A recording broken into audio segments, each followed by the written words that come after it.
Yes, guys, welcome back to more GBFC. Manchester United versus Arsenal. Amorim versus Arteta. This is a massive game in any Premier League season, and I wonder who this game means more to on Sunday. Manchester United sat precariously right now in 14th place in the Premier League table. They could go down as low as 16th come the end of this weekend. And if you look at the bottom six in the Premier League, you got Wolves, Ipswich, Leicester and Southampton in their own little who's going to get relegated league. And then after that, it is who is the best of the worst out of Everton, West Ham, United and Spurs. And then it starts to move up to a relatively informed Crystal Palace. When you're Arsenal, on the other hand, you're looking at the top of the table and you're like, well, is this an insurmountable lead that Liverpool have already got? They're 13 points adrift with a game in hand, granted, but at the same time, Liverpool have only lost once all season. They're ticking over nicely. They've got Southampton at home,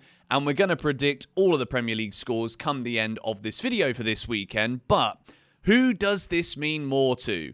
Is this an opportunity for Ruben Amorim to be like, look, the Premier League season, it's been a disaster. Wasn't all his fault. Eric Ten Hag was there for a large portion of it.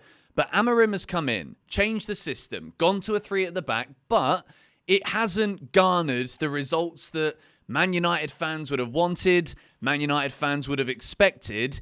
And I think at the moment, the reluctance that Amorim has to change anything when the playing personnel at United doesn't really suit this system without maybe another transfer window or two, but his reluctance to change it means that he's already under serious pressure. Now, when it comes to the conversation about momentum, does momentum really matter for Arsenal in context of the Premier League right now? I think realistically the league is done. However, you've got to remain professional. They're only 8 points ahead of Chelsea, with a tricky fixture at Old Trafford for Arsenal this weekend and Chelsea at home to Leicester. If Arsenal lose, that gap to Chelsea could be down to 5.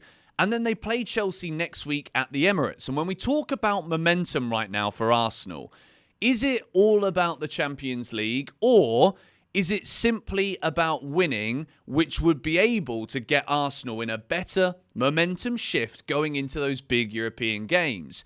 The match against PSV, the second leg, is a formality. A 7-1 win this week in the first leg means that Arsenal are through to the quarterfinals, whereas Manchester United, as we said earlier, they could go down as low as 16th, which just looks awful for Ruben Amorim coming in.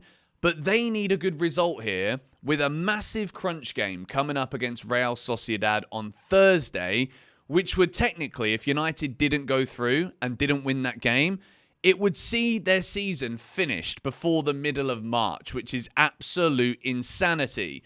And then the question would be asked, did we actually, and I say we, I'm talking about the Man United decision makers, did we get the right manager?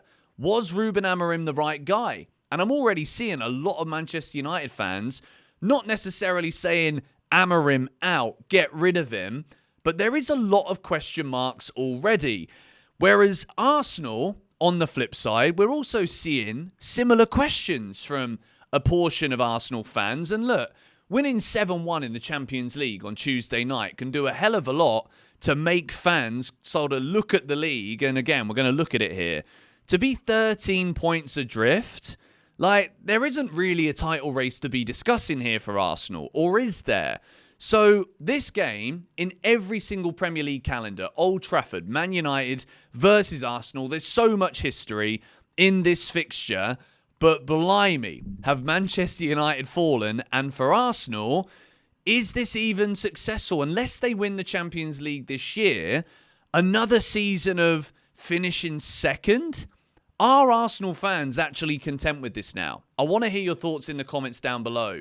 If you support Arsenal, what is your stance on Mikel Arteta? And don't let the 7-1 win against a very, very weak, poor PSV cloud your judgment. Because realistically, right, I think when we look at this Arsenal team, they don't concede many goals. They've got an incredible defence, but 51 goals, 15 less than Liverpool in one less game. They need a striker desperately. If Arsenal would have had a striker this season, I think we're talking about a title race. I genuinely feel as though they would have cut that gap to Liverpool by about 10 points more because they don't have someone to keep putting the ball in the back of the net. Arguably, they scored 7 on Tuesday, so what the bloody hell are you talking about, Benson? But honestly, if Arsenal would have bought themselves a clinical top striker, then I think they're in a title race right now. But the fact they didn't means that they will not.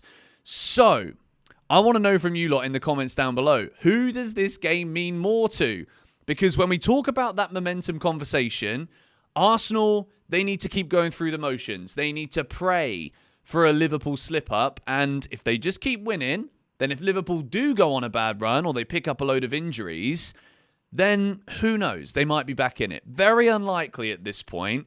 But I also want to discuss here the return fixture. Because at the Emirates earlier this season, Arsenal won 2-0. I remember watching the game and thinking, well, if it wasn't for set pieces, Man United weren't too bad. Arsenal with set-piece goals again.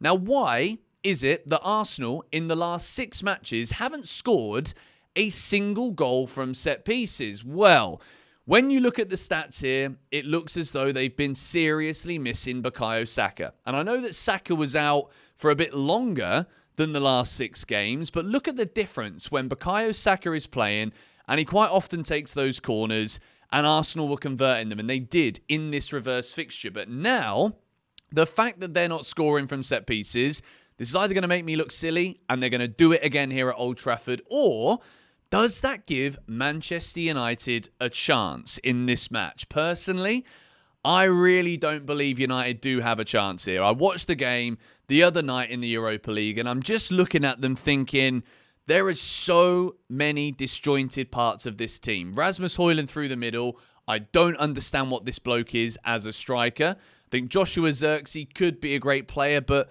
he's got players like Garnacho around him constantly making the wrong decisions. And I think Arsenal, in the biggest game of the weekend, are going to go to Old Trafford and wipe the floor with them. I'm not going to lie. I think it's going to be Man United 0, Arsenal 3. That is my opening prediction for this More GBFC video. And will that put the pressure on Amorim? If they do go down to 16th, you'll see in a second when I predict the other fixtures for this weekend, just how low Manchester United could go. But let's move these fixtures over to the middle. We start off with the early kickoff today. Nottingham Forest versus Manchester City. This is a massive game in the Premier League, with Forest currently sat in 3rd with only 1 win in their last 5. People have been just waiting for Nottingham Forest to drop off. Man City, win, lose, win, lose. That's their current run in the Premier League, but it's been tough with the fixtures that they've had. I cannot split these two. I think Forest have been so good this season. Sells has kept more clean sheets than anyone else in the league. No clean sheet for either keeper today. Forest 1, Man City 1 is what I'm going for. The next fixture, Liverpool versus Southampton. I've got a feeling this is just going to be probably the biggest formality of the weekend. I think Liverpool are going to absolutely destroy Southampton. Southampton are one of the worst teams that I've ever seen play in the Premier League. Liverpool 5, Southampton 0. Crystal Palace versus Ipswich. This is a big game. Crystal Palace have been pretty good recently. Mateta, I don't think he's going to be back yet after what was such a horrifying tackle from the Millwall goalkeeper last week. 6-game ban for the Millwall keeper. I think it should have been more. I think he should have been out for the rest of the season, personally. But I think it's going to be easy for Palace. I'm going to say Crystal Palace 3, Ipswich Town 1. Moving into Brighton versus Fulham. Another tricky one, this one. I think this is going to be a close game. Fulham, decent side. Brighton are on a very good winning run right now in all competitions. But I can't split them. Brighton 1, Fulham 1. Brentford versus Aston Villa. Going with the same score. Brentford 1, Aston Villa 1. Wolves versus Everton at the Molineux. This game is massive. But Mateus Cunha's red card the other day. This is going to bite Wolves, I think. I genuinely think without Cunha in the team, I don't know where the quality comes from Wolves. And I think Everton are going to go to the Molineux and win 1-0. Tottenham versus Bournemouth. Another fascinating game of football, this, because you got Spurs who are 13th. They've won 3 out of their last 5. Bournemouth are 7th. They've lost 3 out of their last 5. But I think Bournemouth are going to go to Spurs, and after Spurs' dreadful performance in Alkmaar, I don't think they're going to bounce back. I think Bournemouth are going to win this game 2-1. We move into Chelsea versus Leicester. Obviously, I'm doing a preview for this one on the main channel. Chelsea going to win that game 3-0. Man United versus Arsenal. We've already given that prediction earlier. So West Ham versus Newcastle is the final game of the weekend. And look, West Ham, they've won their last 2, and I think they're going to win again. I think West Ham are beating Newcastle 2-1. Let me know your thoughts on all the games this weekend. United-Arsenal was the big one that we wanted to talk about today. Let me know your predictions in the comments down below. Subscribe to more GBFC if you are new, and I'll see you later for another video. Let's go.